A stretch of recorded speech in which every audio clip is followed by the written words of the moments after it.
आज हम पढ़ेंगे पार्ट 1 राख की रस्सी।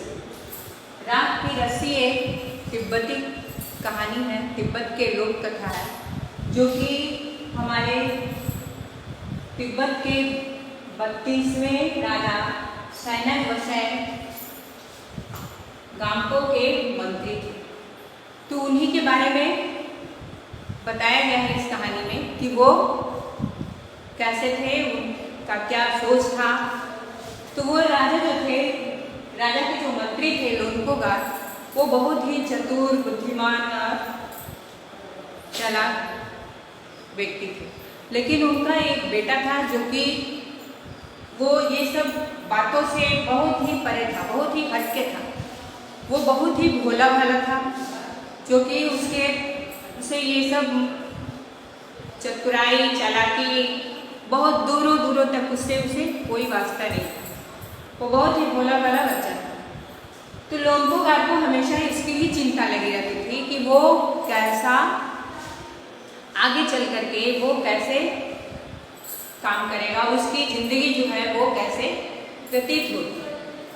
तो ऐसा ये सोच करके वो बहुत ही मायूस रहते थे। कभी कभी उन्हें लगता था कि मेरे बाद मेरे बेटे का क्या होगा। वो हर किसी माँ बाप को रहता है कि मेरा बच्चा अगर सक्सेस नहीं कर रहा है, अभी आप ही लोग हो पढ़ोगे नहीं तो फिर पेरेंट्स को प्रॉब्लम होता है ना कि आगे बच्चा क्या करेगा, नहीं पढ़ेगा अभी। इसलिए आप लोग को भी बोलते हैं, आपके पेरेंट्स आपको भी समझाते हैं कि आप पढ़ाई करो अच्छी तरह से। तो वो उसी तरह से उसको बोलते हैं। और जब वो लोनकोगार एक दिन सोचता है कि हमारे बच्चे को कुछ न कुछ उसकी शिक्षा देना चाहिए, इसलिए उसको अपने बेटे को वो भेजता है शहर में उसको चतुराई होशियारी के लिए, शिक्षा प्राप्त करने के लिए, हर चीज़ की जिज्ञासा के लिए, जगह को जानने पहचानने के लिए उसे शहर भेजता है। और जब वो शहर भेजता है तो उस समय वो एक ये रखता है, बोलता है उसको 100 भेड़ देता है और बोलता है कि ये 100 भेड़ों के साथ साथ 100 जौ की बोरियां तुम्हें लेकर आना है। लेकिन ये ध्यान रखे कि भेड़ को ना तो मारा जाए और ना ही बेचा जाए। भेड़ भी 100 होना चाहिए और साथ में जब वापस लौटोगे तो इन्हीं भेड़ों के साथ साथ 100 जौ के बोरियां भी लेकर आओगे, अन्यथा तुम घर में नहीं आओगे। तो वो जाता है शहर में और ऐसे सोच में वो पड़ जाता है कि मैं इस भेड़ को ना बेचना है ना इसे कुछ करना है, फिर हमें 100 बोरियां कहाँ से लाएंगे, पैसा मेरे पास है नहीं। तो उसके पास पैसा भी नहीं रहता है।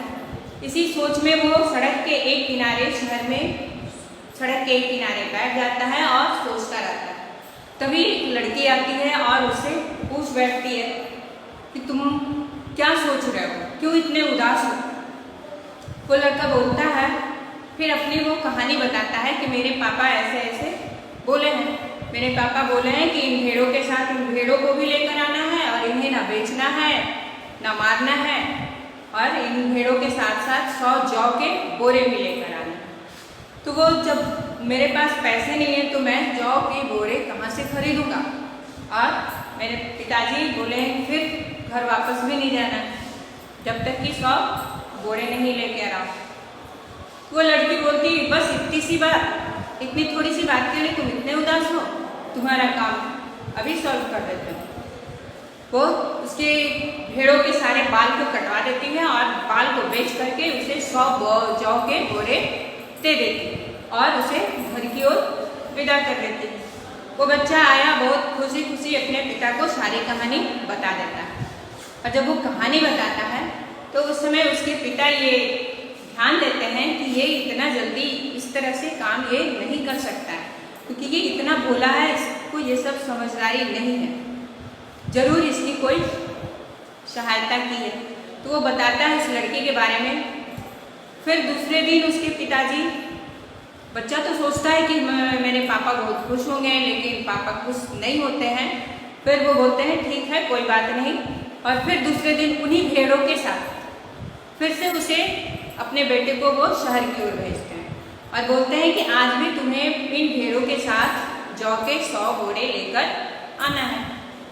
वो जाता है और फिर उसी जगह पे इस इंतजार में बैठ जाता है। उसे दिल से लगता है कि हो सकता है आज भी वो लड़की मेरी मदद को यहाँ आएगी, और वो लड़की सही में उस दिन भी उसके पास आ जाती है और फिर से उसकी उदासी को देख करके वो बोलती है कि तुम क्यों उदास हो। फिर वो बोलता है, अपने पिताजी की बातों को बताता है कि मेरे पिताजी आज भी वही 100 जौ के बोरे के साथ मुझे घर वापस बुलाया है, मेरे पास पैसा नहीं है, मैं कैसे जाऊंगा। फिर उसको बोलती है कि बस मैं तुम्हारा काम अभी कर देती हूँ, और वो भेड़ों के सींग को काटती है और सींग को बेच करके जो पैसा होता है उससे 100 जौ के बोरे खरीद लेती है और लड़के को वापस घर विदा कर देती है। तो वो फिर से जाता है घर और बहुत खुश हो करके अपने पिता को बताता है। उसके पिताजी बोलते हैं कि जरूर ये उसी लड़की की चतुराई की का काम है।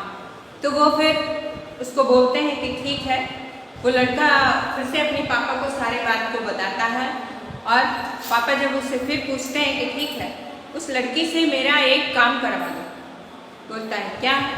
फिर वो लड़के को बताते हैं कि उस लड़की को बोलना कि हमें 9 हाथ लंबी राख की रस्सी बनाकर मुझे दे। वो लड़का जाता है और उस लड़की से फिर बात करता है, बोलता है। वो लड़की बोलती है ठीक है, मैं तो बना दूंगी रस्सी, राख की रस्सी मैं बना दूंगी, लेकिन उस रस्सी को तुम्हारे पिता से तुम्हें शर्त ये मंजूर करना होगा। मेरी एक शर्त है जो तुम्हें शर्त मंजूर करना होगा कि तुम्हारे पिताजी उस राख की रस्सी को अपने गले में पहने। वो लड़का बोलता है ठीक है, मैं पिताजी से के बात करूँगा। दूसरे दिन वो लड़की उस राख की रस्सी को एक पत्थर के प्लेट पे राख की रस्सी को जलाकर ला देती है। राख की रस्सी वहाँ ला कर देती है और वो बोलती है कि तुम अपने पिताजी को बोलो इसे पहनने। तो राख की रस्सी, राख को जब हम छूते हैं तो वो पूरा बिखर जाता है। किसी भी चीज़ को जलने के बाद वो राख जब हो जाता है तो पूरा बिखर जाता है।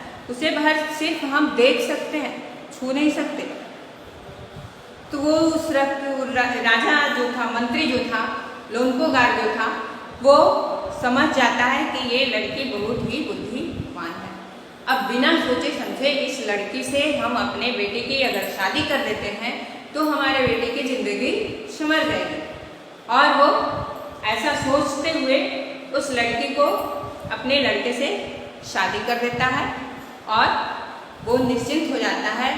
मीन्स वो ये समझ लेता है कि अब मेरे बेटे को तकलीफ नहीं होगी, क्योंकि उसके साथ देने वाला बुद्धिमान लड़की आ गई।